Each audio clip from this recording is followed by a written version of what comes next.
So, I just got my own Nintendo Switch after a couple of weeks ago, alongside these 5 games over here. Or should I say 10, because this is a Mega Man Zero CX collection that I got. And also, I just got a recent update from the Nintendo about the Switch Online. Hopefully it means that we can just play games from Virtual Console and not have to rely on that Switch Online bull crap. Alright, I don't see any Virtual Console, but what is this expansion pack? Yes, you can play a bunch of Genesis games, and it's just not the 64 one.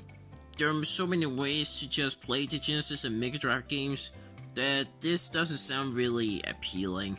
Like, I know it's a good thing that many people can now play it digitally, but dude, you can play these Mega Drive games anywhere, even if you don't use the emulator. And this one, oh, this is really neat because now you can play 64 games on the Switch on the go everywhere. 64, Mario Kart 64, Star Fox 64, everybody 64. Ocarina of Time, Yoshi's Story, never heard about that one. But what is this? Isn't that what people call Sin and Punishment? I hear they're pretty good. But now I'm curious, how much does it cost? I hear they actually increased the price. I guess about $10 or something. $2.99 DKK? That equalizes $40. Okay, that is like double the amount. Okay, that is, a little too much, but what is this?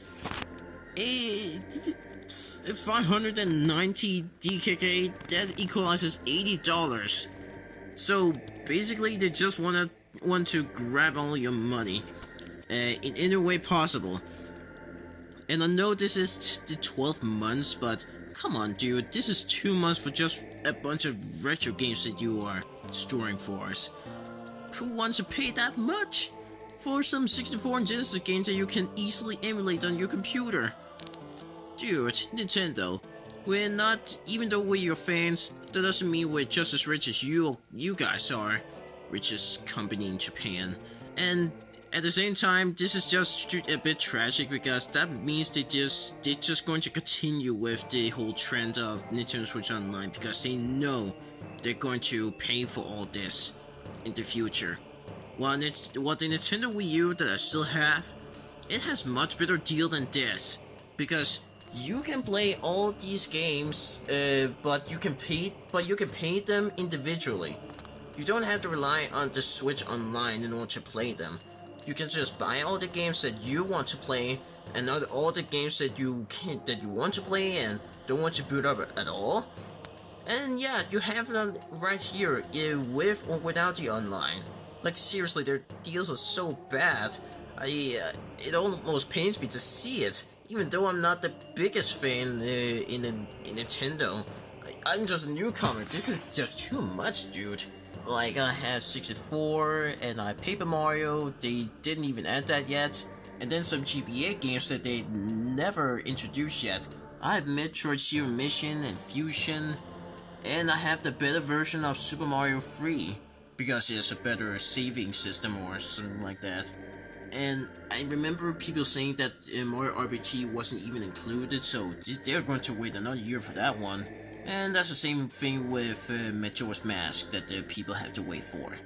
And also Klonoa, one of these rare game series that we're probably never going to see again in the future. With all that said, in conclusion, it just means that Wii U still has some better deals than Switch, which makes it still the very reason to try and get one if you want to. But yeah, that is it. There's just a big comparison with the Switch and Wii U because Virtual Console, this is something I'm still a big fan of because I can just buy all these retro games whenever I want to. And I don't want you guys to pay for these Nintendo Switch Online. Not to say that I want to demand you to not do it, but I just don't want you to get your money robbed. That is something that is so inferior.